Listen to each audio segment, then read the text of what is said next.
You don't fail to get what you want because life is unfair. You fail because you keep leaking power in ways you don't even notice. Every time you check your phone, the second it lights up, every time you over-explain yourself in a conversation that didn't require it, every time you react emotionally just to prove a point, defend your image, or avoid feeling small, you tell the world something without saying a word. You tell it, I am available to be moved. I am easy to disturb. My state depends on what happens outside of me.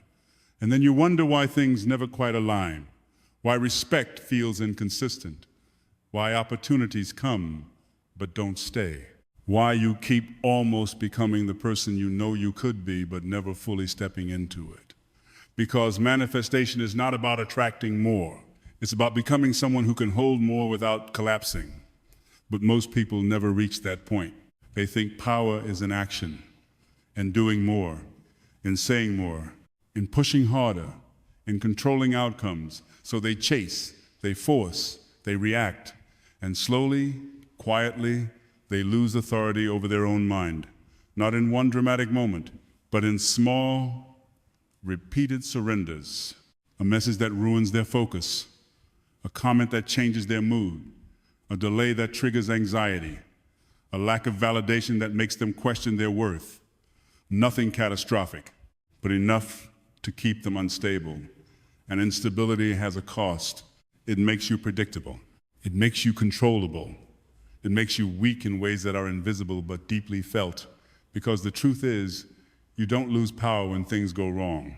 You lose power when you can't remain unchanged while they do.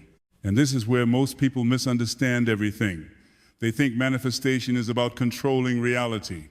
But real power, the kind that actually changes your life, comes from controlling your response to it. And most people never learn that. They stay trapped in a cycle of reacting, adjusting, seeking, proving, never realizing that every reaction is a quiet admission. I am not in control of myself. And when you are not in control of yourself, you cannot build anything stable. Not success, not wealth, not respect, not peace. You can only chase them.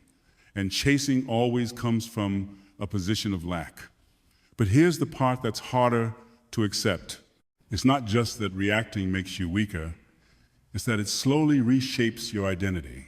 Every time you give in to impulse, every time you let external noise dictate your internal state, every time you prioritize being understood over being grounded, you reinforce a version of yourself that is dependent on responses, dependent on outcomes, dependent on validation. And over time, that becomes your baseline. You don't just act reactive, you become reactive. And once that identity is set, everything you try to build on top of it becomes fragile.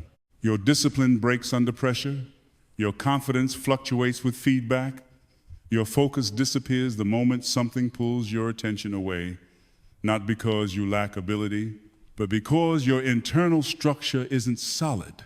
And this is the quiet truth most people avoid. You are not struggling because life is difficult. You are struggling because your inner world is undisciplined, because you haven't drawn a line between what deserves your energy and what doesn't, because you haven't decided fully, clearly, without compromise that your state is not up for negotiation. And until you do, you will keep trying to manifest a better life with a version of yourself that cannot sustain it. You will keep chasing outcomes while unconsciously sabotaging the foundation required to hold them. And the most dangerous part is, it doesn't feel like self-sabotage. It feels like effort, like trying, like caring, but effort without control is just scattered energy. And scattered energy never builds anything lasting. Most people spend years improving their strategies while completely ignoring the one thing that determines whether any strategy works, who they are when things don't go their way. And that is where everything begins to shift. Because once you see this clearly, once you realize that your reactions are not just moments, but patterns, not just patterns, but identity, you stop asking, how do I get what I want? And you start asking something far more dangerous. Who do I need to become so that what I want is no longer out of reach? And from that point forward, everything changes. What makes this dangerous is not that you react. It's that you've started to believe that reacting is normal. That this constant need to check, respond, adjust, explain, prove is just part of being human. But it's not. It's a trained pattern. And like any pattern repeated long enough, it stops feeling like a choice. It starts feeling like who you are. You tell yourself you're just responsive, just passionate, just someone who cares. But look closer, because underneath that label is something far less comfortable. It's the inability to sit still when nothing is happening. It's the discomfort of not being acknowledged. It's the quiet panic when you're not in control of how others see you. And that is not personality. That is dependency. The difference between someone who lives reactively and someone who lives with stoic discipline is not intelligence, not talent, not luck. It is ownership. A reactive person is constantly negotiating with the outside world. Their mood shifts with messages. Their confidence rises and falls with feedback. Their decisions are subtly shaped by how they think they will be perceived. They don't notice it happening because it feels automatic. But automatic does not mean natural, it means unexamined. A Stoic does something radically different. They draw a line, a quiet, invisible line that most people never even realize exists. On one side, what they control, on the other, everything else. And they do not cross that line carelessly, not with their attention, not with their emotions, not with their sense of self. This is where self-respect begins, not in how you present yourself, but in what you refuse to let disturb you. Self-respect is not loud. It doesn't announce itself. It reveals itself in restraint, in what you choose not to engage with, in how you hold your state when everything around you is trying to pull you out of it. Most people think self-respect is about setting boundaries with others, but the deeper truth is this. If you cannot set boundaries with your own impulses, your boundaries with others mean nothing, because you will break them the moment you feel uncomfortable. And that's exactly what happens. You say you won't text first until you feel ignored. You say you won't argue until you feel misunderstood. You say you won't care what they think until silence starts to feel like rejection. And in those moments, your standards collapse. Not because they were wrong, but because they were never rooted in identity. They were just intentions.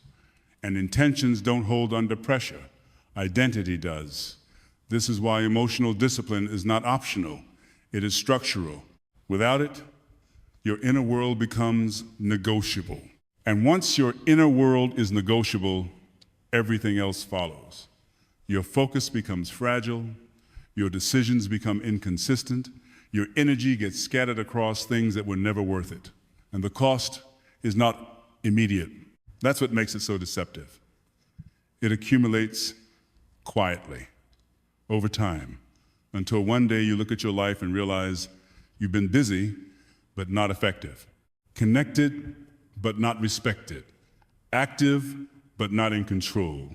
And the worst part is you can't point to one single moment where it all went wrong, because it didn't.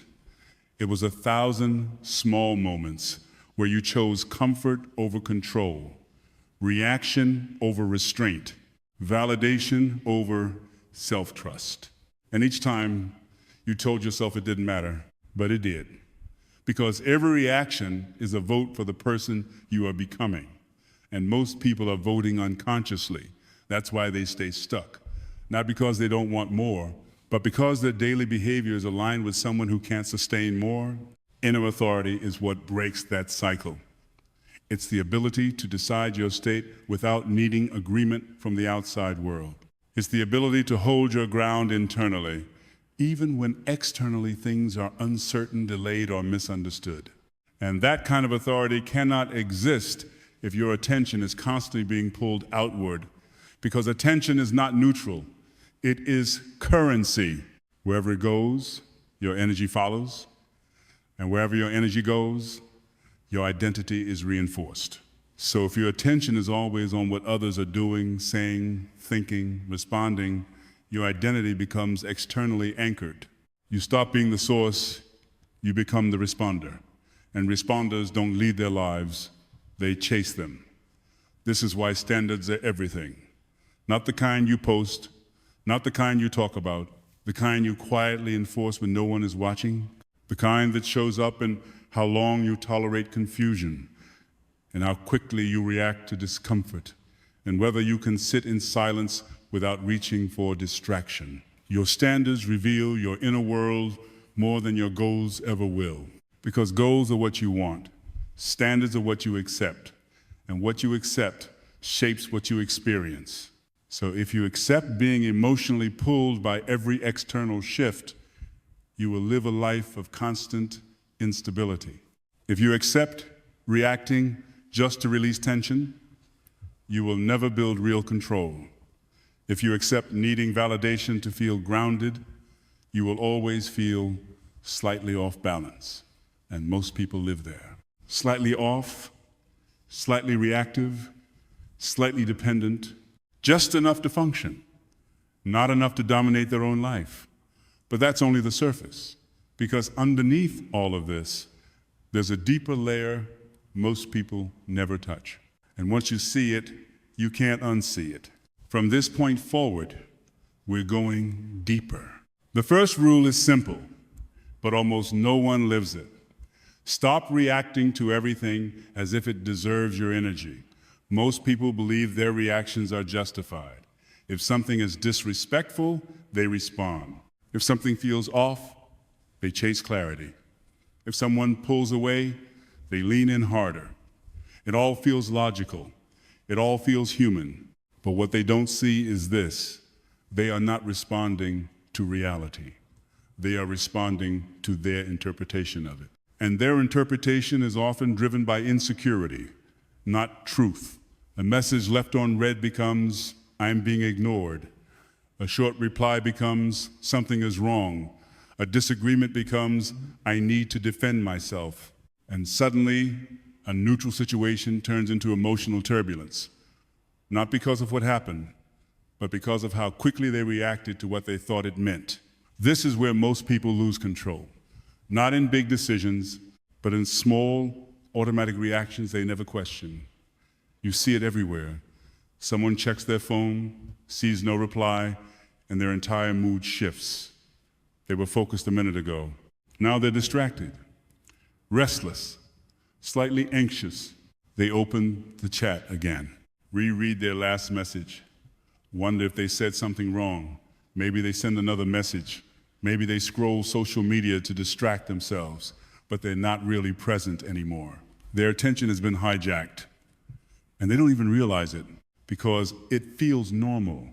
But that's the problem. When dysfunction becomes normal, you stop questioning it.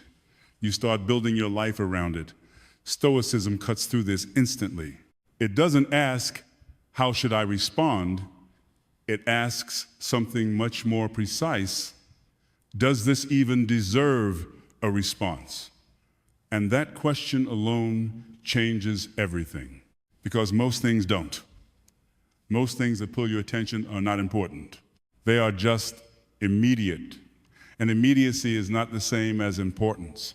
But if you treat it like it is, you will spend your entire life reacting to noise, and noise will drain you quietly, consistently, until you have nothing left for what actually matters. The Stoic understands this deeply. They don't give their energy away just because something happens. They pause, not as a technique, but as a standard. There is space between stimulus and response. And in that space, they decide, not emotionally, but deliberately, that pause is power. Because in that pause, you are no longer being controlled, you are choosing. And choice is where authority begins. Most people never build that space. They collapse it, stimulus hits, response follows instantly. No filter, no evaluation, just reaction. And every time they do that, they reinforce a dangerous pattern. Whatever happens outside of me has the right to control what happens inside of me. That is not just a behavior, that is a belief, and beliefs shape identity. This is why stopping your reactions is not about being calm for the sake of it. It's about reclaiming ownership of your internal state. Because once you own that, everything else becomes optional. You don't have to reply immediately. You don't have to explain yourself. You don't have to correct every misunderstanding. You don't have to engage with every provocation. And that's where your power starts to return. Not in what you do, but in what you refuse to do. Think about the last time you felt the urge to respond instantly. Maybe someone said something that hit your ego. Maybe someone pulled back and you felt the need to close the gap. Maybe you were misunderstood and wanted to fix it immediately. In that moment, it felt urgent, like you had to act. But that urgency was not coming from strength, it was coming from discomfort. And discomfort is a terrible decision maker because it doesn't care about long-term outcomes. It just wants relief. So you respond, you explain, you chase. And for a moment, the tension drops, but at a cost. You trained yourself to escape discomfort instead of mastering it, and that training compounds. The more you react to relieve discomfort, the less capable you become of holding it. And the less capable you are of holding it, the more reactive you become, until eventually your entire behavior is driven by avoidance, avoiding silence, avoiding uncertainty, avoiding being misunderstood, avoiding not being in control. And at that point, you're no longer choosing your actions, you're managing your anxiety. The Stoic does the opposite. They lean into the pause. They let the discomfort sit, not because they enjoy it, but because they understand something most people don't. Not every tension needs to be resolved immediately. Some tensions reveal truth. Some silences reveal dynamics. Some delays expose patterns. But you will never see any of that if you rush to react every time something feels off. Reaction closes the loop too early. It cuts off insight. It trades understanding for temporary relief. And that is a bad trade, always. Because clarity comes to those who can wait. Power belongs to those who can remain still while everything inside them is telling them to move. And this is where identity shifts. You are no longer someone who reacts quickly. You become someone who observes first. You are no longer someone who needs to respond to feel in control.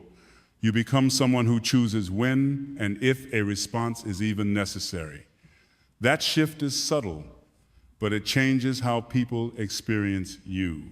You become harder to read, harder to provoke, harder to manipulate, not because you are playing games, but because you are no longer available for every emotional exchange. And that creates a different kind of presence, one that doesn't chase attention, but commands respect. Because when you don't react impulsively, your responses carry weight. When you don't speak constantly, your words land deeper. When you don't engage with everything, what you do engage with becomes intentional. And intention is felt. People may not understand it consciously, but they feel it. They feel that you are not easily moved. And that changes the dynamic, always. Because most people are used to others reacting, explaining, chasing, proving. When you don't do that, you disrupt their expectations. And in that disruption, your value rises, not artificially, but naturally, because you are no longer giving your energy away for free, you are directing it, and direction is what creates results. Not effort, not intensity, not constant action, direction. But here's the part most people miss. This is not about becoming passive. It's not about ignoring everything. It's about becoming precise, knowing exactly what deserves your energy and what doesn't, and having the discipline to act accordingly. Because power is not doing nothing, power is not doing everything, power is choosing. And most people never learn how to choose. They just react. And that is why they stay stuck. Because you don't need more opportunities. You need more control over how you respond to the ones you already have. And once you master that, you stop chasing outcomes. You start shaping them. And that is where everything begins to shift. And once you begin to stop reacting impulsively, something uncomfortable starts to surface. Not outside of you, inside. Because the moment you pause, the moment you don't immediately respond, you are left alone with the real reason you wanted to react in the first place. And for most people, that reason has very little to do with the situation itself. It has everything to do with what that situation triggers internally. This is the second rule. If you feel the need to prove something, you've already given away your power. Most people don't see their need to explain, justify, or defend as weakness. They see it as clarity, as honesty, as standing up for themselves. But look deeper, because most of the time, that urge is not coming from strength. It's coming from a fear of being misunderstood, a fear of being seen incorrectly, a fear that if they don't correct the narrative, they will lose value in the eyes of others. So they talk, they explain, they clarify every detail, they send long messages, they revisit conversations, they try to control how they are perceived, and in doing so, they reveal something they didn't intend to reveal.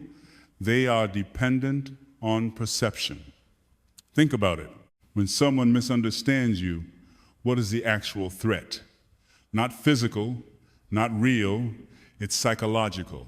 It's the discomfort of knowing someone is holding an image of you that you don't agree with. And instead of being able to sit with that, most people rush to fix it because silence feels like losing. But here's the truth most people avoid. The need to be understood by everyone is a form of insecurity. Because when you are grounded in who you are, you don't feel the urgency to correct every misinterpretation. You understand that perception is not something you can fully control. And more importantly, you understand that trying to control it too much makes you look weaker, not stronger. You've seen it before. Someone who over-explains, someone who keeps talking even after their point is clear, someone who can't let a small misunderstanding go. It doesn't make them look powerful, it makes them look unsettled. Because calm people don't rush to fix their image, they let their actions speak over time. But most people don't trust time, they trust immediate validation, so they react. And every time they do, they reinforce a hidden belief. If I'm misunderstood, I lose value. That belief is dangerous because it puts your self-worth in the hands of other people's interpretations. And interpretations are unstable. They change, they fluctuate. They depend on mood, context, bias. So if your sense of self depends on them, your sense of self will never be stable. This is why arguments escalate, not because people are trying to find truth, but because they are trying to protect identity. You're not just disagreeing, you're defending who you are. And when identity feels threatened, logic disappears, emotion takes over, voices rise, words become sharper, not to communicate, but to win. Because winning in that moment feels like restoring value, but it doesn't. It just temporarily covers the insecurity underneath. And that insecurity doesn't go away.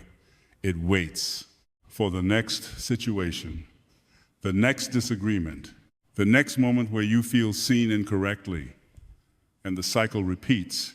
This is why most people are emotionally exhausted, not because life is hard, but because they are constantly managing how they are perceived, constantly adjusting, constantly explaining, constantly trying to stay in control of something that was never fully controllable to begin with.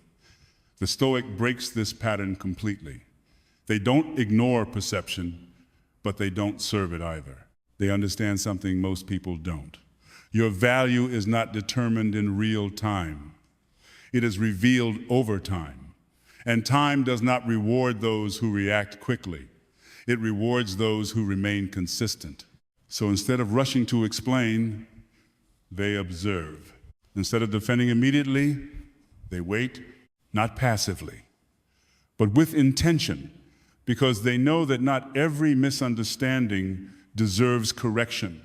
Some misunderstandings expose who the other person is, their assumptions, their biases, their level of awareness.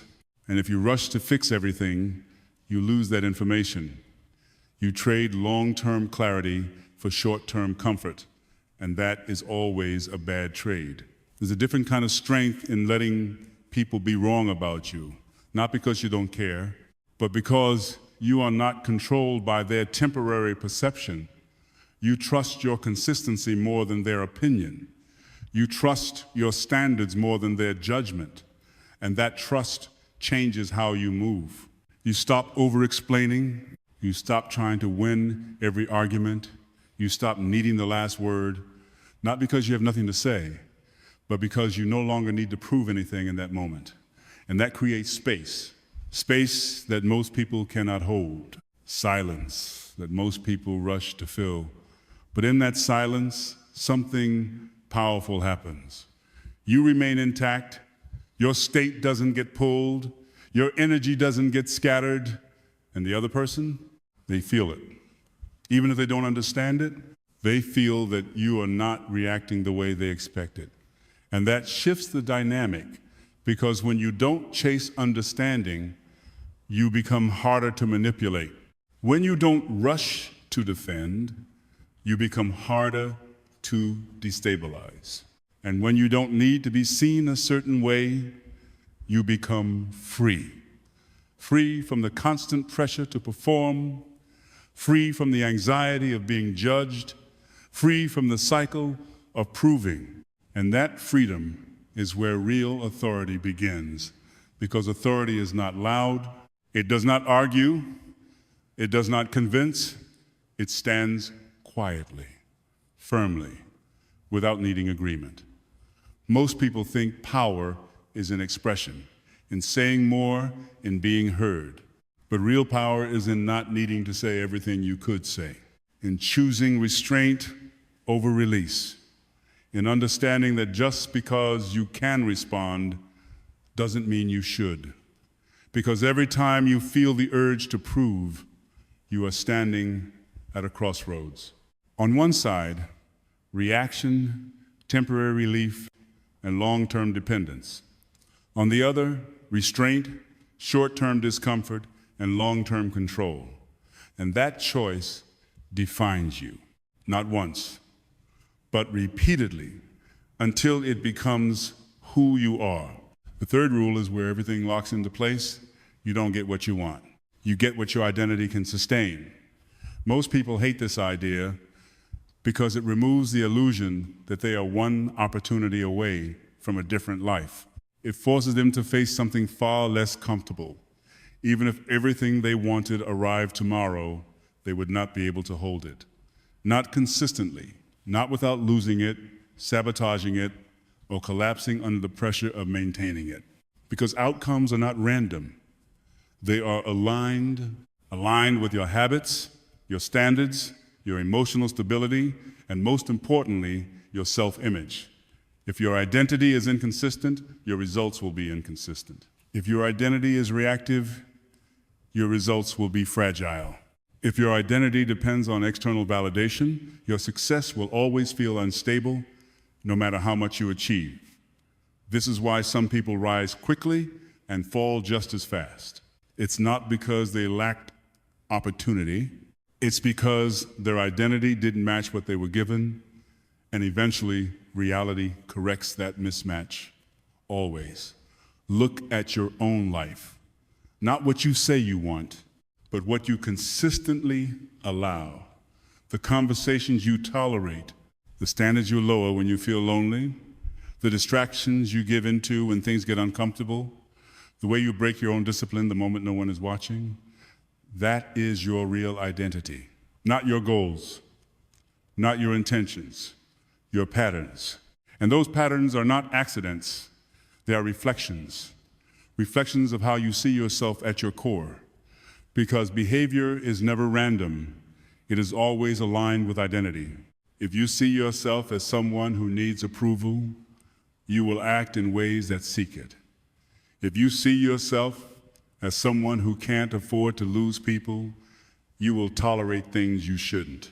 If you see yourself as someone who is almost there, you will stay almost there, close enough to feel potential, not close enough to fully step into it. And that's where most people live, in that gap between who they are and who they think they could be.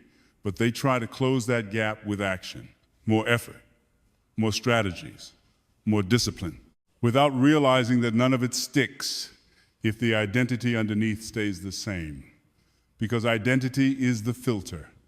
It determines what you accept, what you reject, what you repeat, and what you sabotage. And this is where the brutal truth comes in. Your standards reveal your identity more than your ambitions ever will. Anyone can say they want more, better life, better relationships, more respect, more money. But what you tolerate daily tells the real story. Do you tolerate being emotionally unstable? Do you tolerate breaking your own promises? Do you tolerate giving your attention to things that drain you? Do you tolerate people who disrupt your peace? Because every time you tolerate something below your standard, you are not just accepting it, you are reinforcing it. You are telling yourself, this is who I am. And over time, that becomes true. Not because you chose it consciously, but because you repeated it enough times that it became your baseline. This is why reaction is so dangerous. Not because of the moment itself, but because of what it reinforces. Every time you react impulsively, you reinforce the identity of someone who is controlled by external triggers. Every time you break your own discipline, you reinforce the identity of someone who cannot rely on themselves. Every time you chase validation, you reinforce the identity of someone who needs it. And identity compounds quietly over time, until one day you are no longer trying to change your life, you are simply expressing who you've become. And if who you've become is inconsistent, your results will reflect that. This is why most people feel stuck, not because they lack knowledge, but because they are trying to build a new life on top of an old identity, and that never works. You cannot lay a discipline on top of self-doubt. You cannot build confidence on top of inconsistency. You cannot create stability while living reactively. At some point, something has to shift at the core. Not what you do, but who you are when you do it. Because two people can take the exact same action and get completely different outcomes. One does it from a place of need, the other from a place of self-respect. One is chasing, the other is choosing. And that difference is felt in how they speak and how they move, and how they handle silence, rejection, delay. It's subtle, but it's everything. This is why identity is not something you declare, it's something you prove repeatedly through what you do when it's inconvenient, through what you do when no one is watching, through what you do when you don't feel like it. Because that is when your real self shows up. Not in motivation, not in inspiration, but in discipline. Quiet, consistent, often invisible discipline. And here's where it becomes uncomfortable. You don't rise to the level of your goals. You fall to the level of your standards. So if your standards are low, when you're tired, when you're emotional, when you're uncertain, that is where your life will settle. Not at your peak, at your baseline. And most people never fix their baseline. They just chase peaks, moments of motivation, bursts of discipline, short periods where they feel in control, but it doesn't last because their identity hasn't changed, and identity always wins. So if you want to manifest something different, you don't start with outcomes. You start with standards, non-negotiable standards. Not when it's easy, not when you feel good, always. Standards for how you respond, standards for what you tolerate, standards for where your attention goes, standards for how you treat your own word. And over time, those standards reshape your identity, and that identity reshapes your life. Not instantly, not dramatically, but consistently. And consistency is what builds power, because power is not intensity, it is stability. The ability to remain the same regardless of what is happening around you. And once you reach that point, something shifts. You stop trying to become someone else. You start removing everything that is not aligned with who you are meant to be. And in that removal, clarity appears. Strength appears.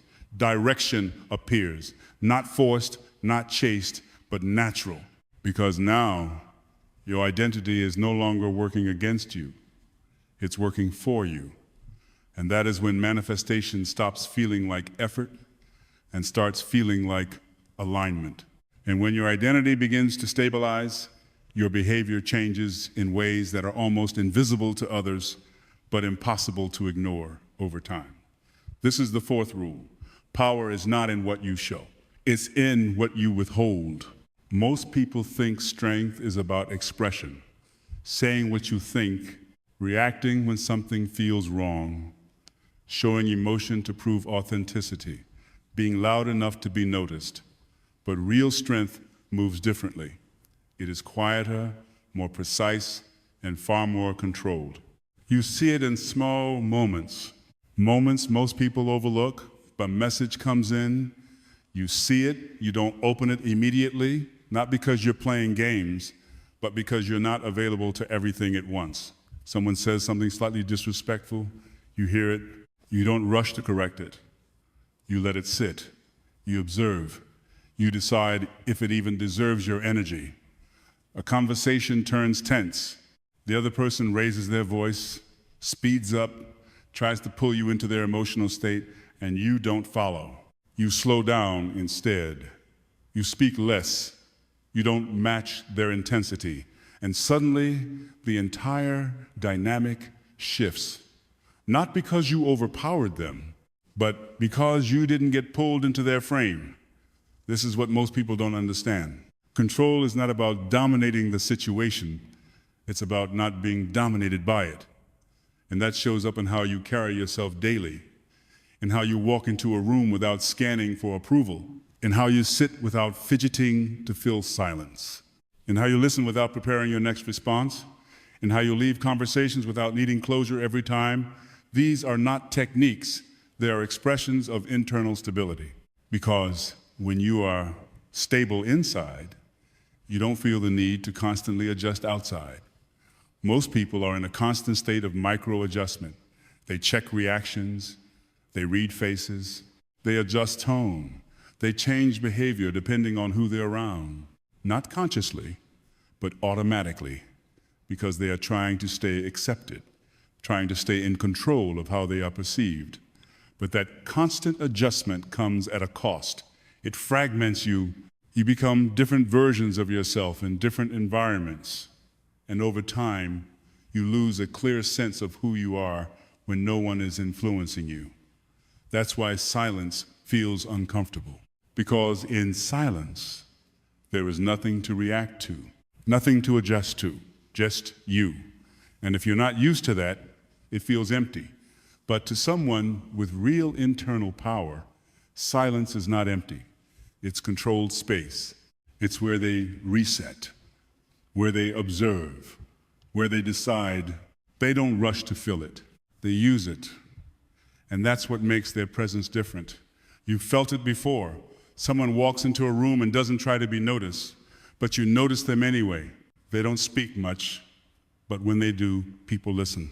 They don't react quickly, but when they respond, it's measured, intentional, grounded.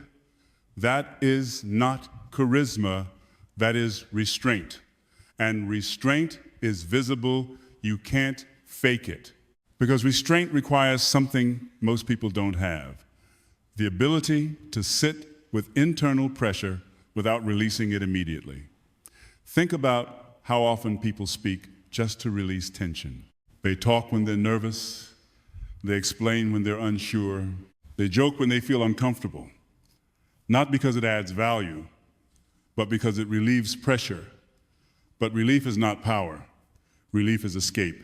And if you rely on it constantly, you never build tolerance, you never build control. The Stoic builds tolerance deliberately.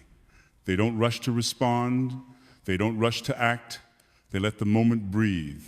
They let the tension exist without needing to fix it instantly. And in doing so, they expand their capacity. Capacity to stay calm under pressure. Capacity to hold uncertainty without panic. Capacity to remain steady when others are unstable. And that capacity becomes their advantage.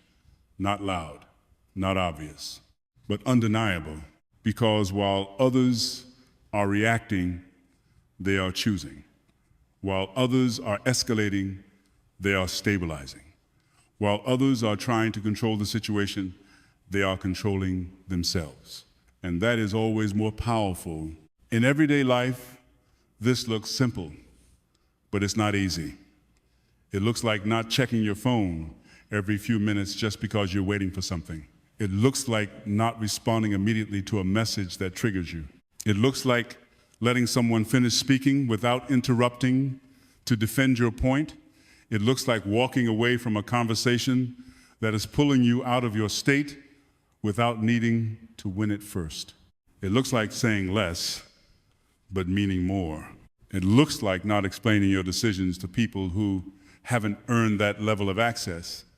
It looks like being okay with being misunderstood temporarily because you trust your long-term consistency. These are not dramatic actions, but they are rare because they require a level of self-control that most people never train. And that's why when you embody them, you stand out without trying to. Not because you're doing something special, but because you're not doing what everyone else is doing. You're not reacting, you're not chasing, you're not proving, you're holding your ground quietly, consistently. And over time, that builds something most people spend their entire lives trying to get: respect. Not forced, not demanded, earned. Because people trust what is stable. They respect what is not easily moved. They pay attention to what does not seek attention. And all of that begins with one shift. You stop trying to control everything outside of you, and you start mastering what happens within. Because once you do that, your presence changes. Your energy changes. The way people respond to you changes, not because you manipulated anything, but because you are no longer available to chaos. And when you are no longer available to chaos, chaos loses its power over you. And when you reach this point, something deeper begins to shift. Not just how you act, but how you see time, success, and your place within it. This is the fifth rule. Stop chasing outcomes. Start building a life that doesn't collapse without them. Most people are in a constant state of pursuit, chasing success, chasing recognition, chasing money, chasing validation disguised as achievement. And it feels productive. It feels ambitious. It feels like forward movement. But underneath that movement is something unstable. Because when your focus is always on the outcome, your state becomes dependent on progress. If things are moving forward, you feel good. If things slow down, you feel stuck. If something fails, you feel like you failed. Your emotional state rises and falls with results, and that is a fragile way to live. Because results are not always immediate, not always fair, not always within your control.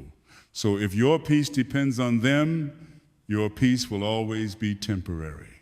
This is why people burn out, not because they are working too hard, but because they are attaching their identity to outcomes they cannot fully control.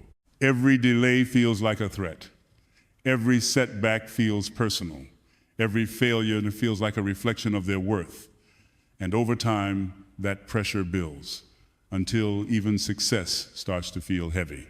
Because now there's something to lose, something to maintain, something to protect, and the very thing they chased becomes the thing that traps them. The Stoic steps out of this entirely. They don't stop working. They don't stop building. They don't lower their ambition. They shift where their stability comes from. Not from outcomes, but from alignment. From knowing that regardless of what happens externally, they are acting in accordance with their standards, their discipline, their values, and that creates a different kind of peace, a quieter one, a deeper one that doesn't spike and crash, but stays steady, because it is not tied to results. It is tied to self-respect. Think about the difference. One person works hard because they need success to feel worthy. Another works hard because it's who they are. One is chasing a feeling, the other is expressing an identity. And that difference changes everything. Because when you are chasing, you are always slightly tense, slightly urgent, slightly attached. You need things to work. You need progress to be visible. You need confirmation that you're on the right path. But when you are aligned, you don't need constant feedback. You trust the process. Not blindly, but because your behavior is consistent. Your standards are clear. Your actions are intentional. And that consistency becomes your anchor, not the outcome, the process. This is where detachment becomes power, not detachment from effort, but detachment from needing a specific result to feel stable. You still act, you still build, you still pursue, but you're not emotionally dependent on the outcome. And that frees you. It allows you to take risks without panic, to face setbacks without collapsing, to wait without anxiety, because your state is not tied to what happens next. It is tied to how you show up now, and that is always within your control. Most people never reach this point because they confuse detachment with indifference. They think if they don't care about the outcome, they won't be driven. But that's not true.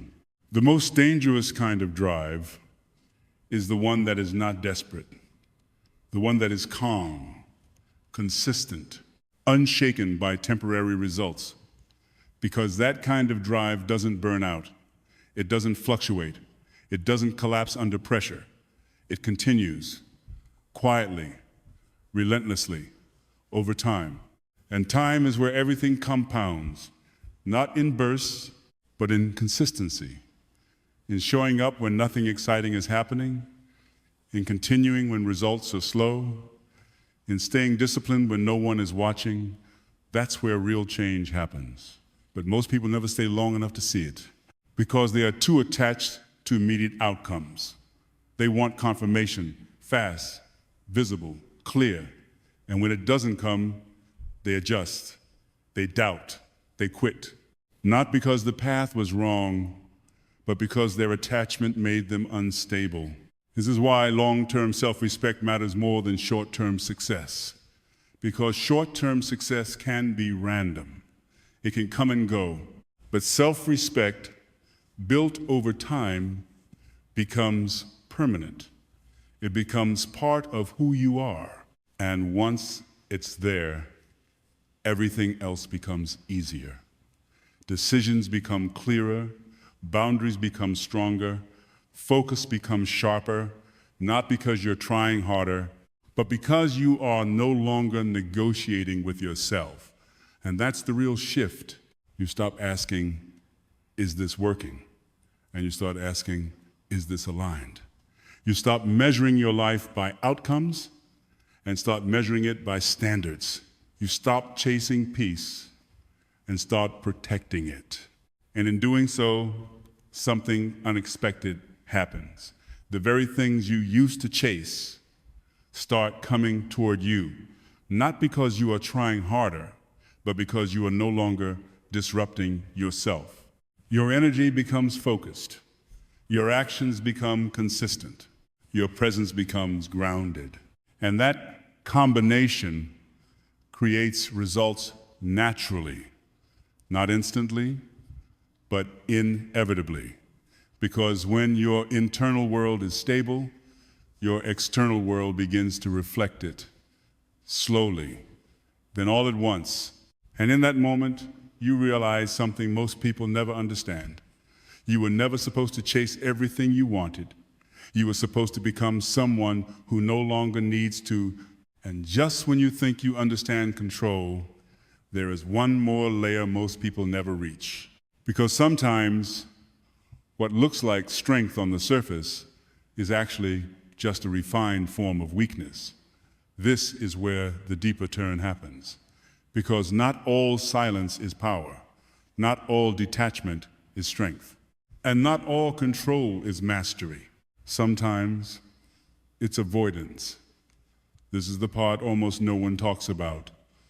You can stop reacting, but still be controlled. You can stay silent, but still feel shaken inside. You can detach, but only because you're afraid to engage.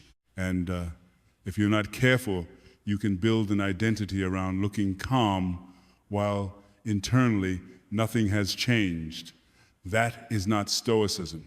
That is performance, and performance is fragile because it depends on maintaining an image. It requires effort to sustain. It cracks under real pressure. Real stoic strength is different. It is not about suppressing emotion. It is about understanding it and not being ruled by it. It is not about avoiding conflict. It is about choosing when conflict is necessary and entering it without losing yourself. It is not about pretending not to care. It is about genuinely not being dependent. And that difference is everything. Because avoidance feels similar to control, but it comes from fear. You don't speak not because it's unnecessary, but because you're afraid of the outcome. You don't engage not because it's beneath you, but because you don't trust yourself to stay grounded if you do. You let go, not because you've processed it, but because you don't want to face it. And on the surface, it looks like discipline, but underneath, it's still reaction, just in a quieter form. This is why some people say they're working on themselves, but nothing in their life actually changes. They've learned to suppress, to withdraw, to avoid triggers, but they haven't built the internal strength to face them without collapsing. So their world becomes smaller, more controlled, more limited, not because they've mastered themselves, but because they've reduced what they expose themselves to. That's not power, that's containment. Real power expands your capacity. It doesn't shrink your life. A stoic doesn't run from pressure. They increase their ability to remain steady within it. They don't avoid difficult conversations. They enter them without needing to win. They don't suppress emotion. They feel it fully without letting it dictate their behavior. That's the difference. One is control from fear.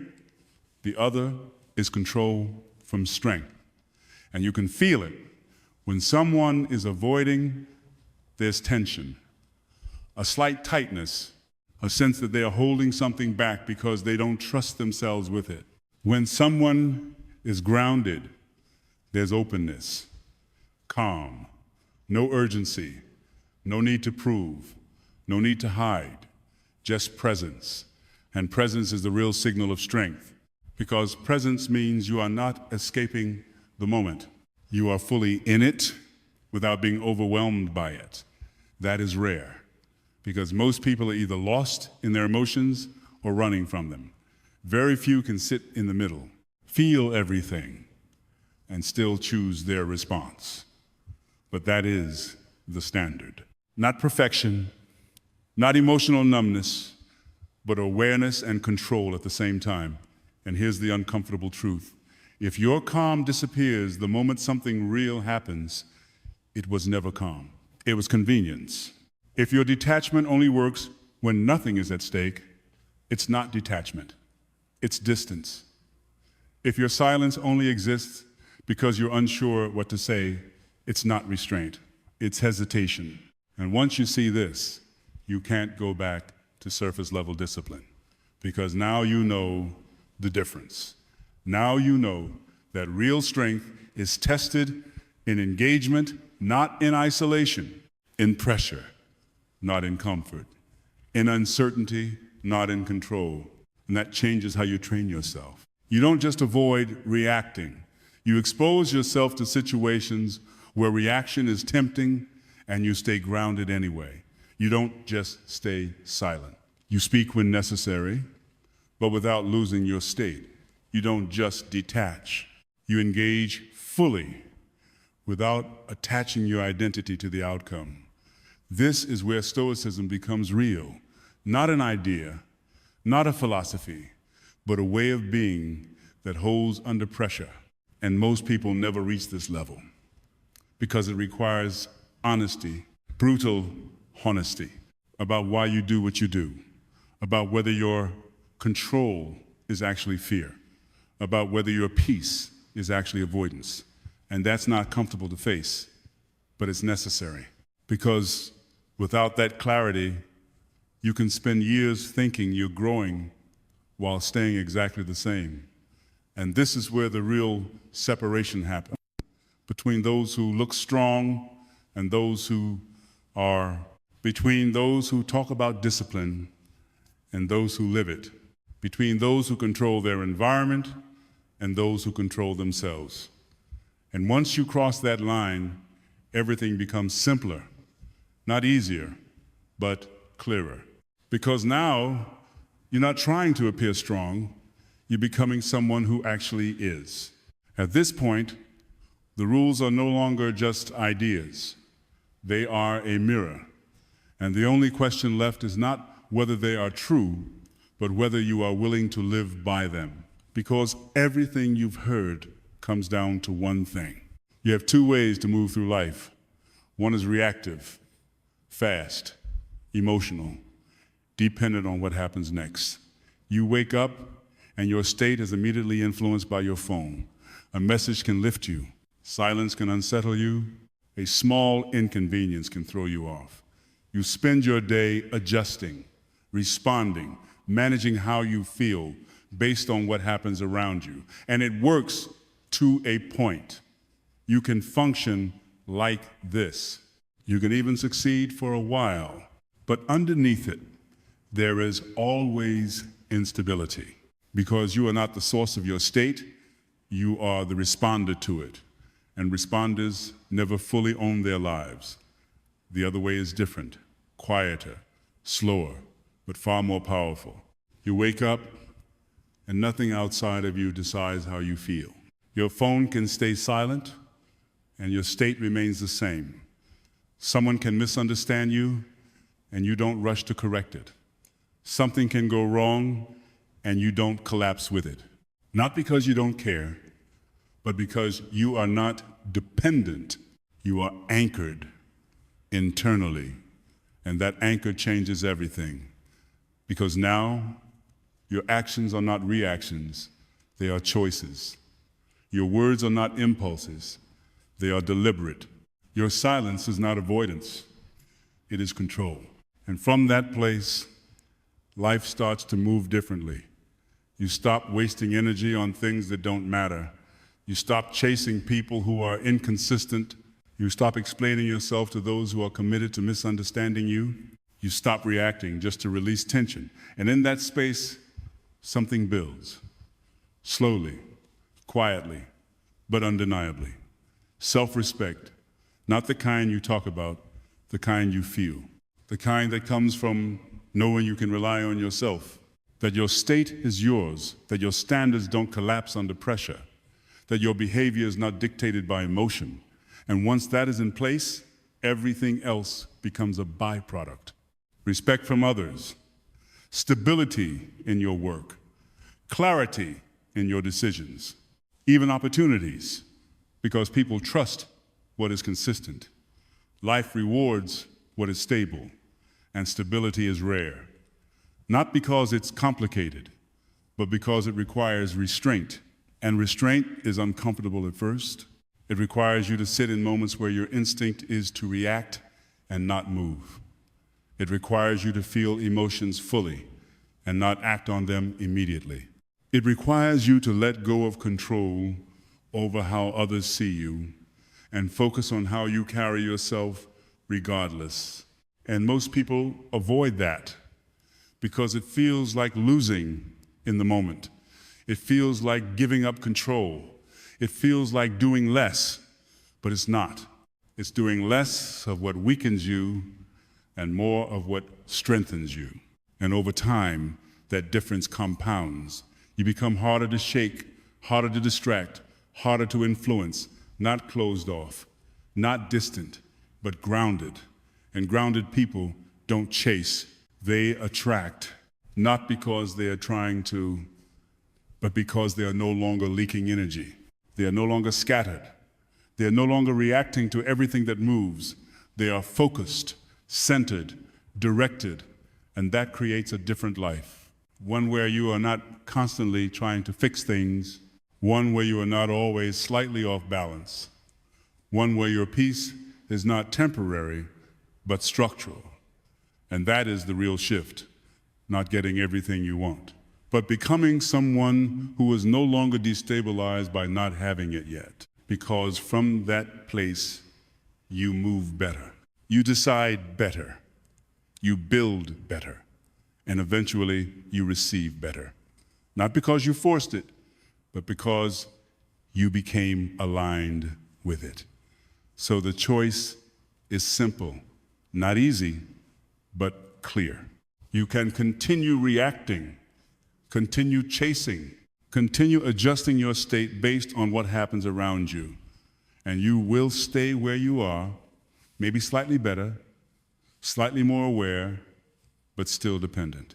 Or you can decide that your internal state is not up for negotiation anymore, that your attention is not free to everything, that your reactions are not automatic, that your standards hold even when it's inconvenient. And from that decision forward, your life begins to change. Not all at once, but in a way that lasts, because you are no longer trying to control the world, you are mastering yourself.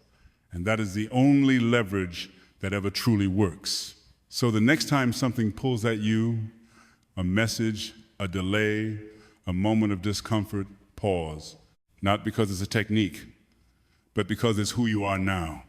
And remember this, you don't lose power in chaos. You reveal whether you ever had it.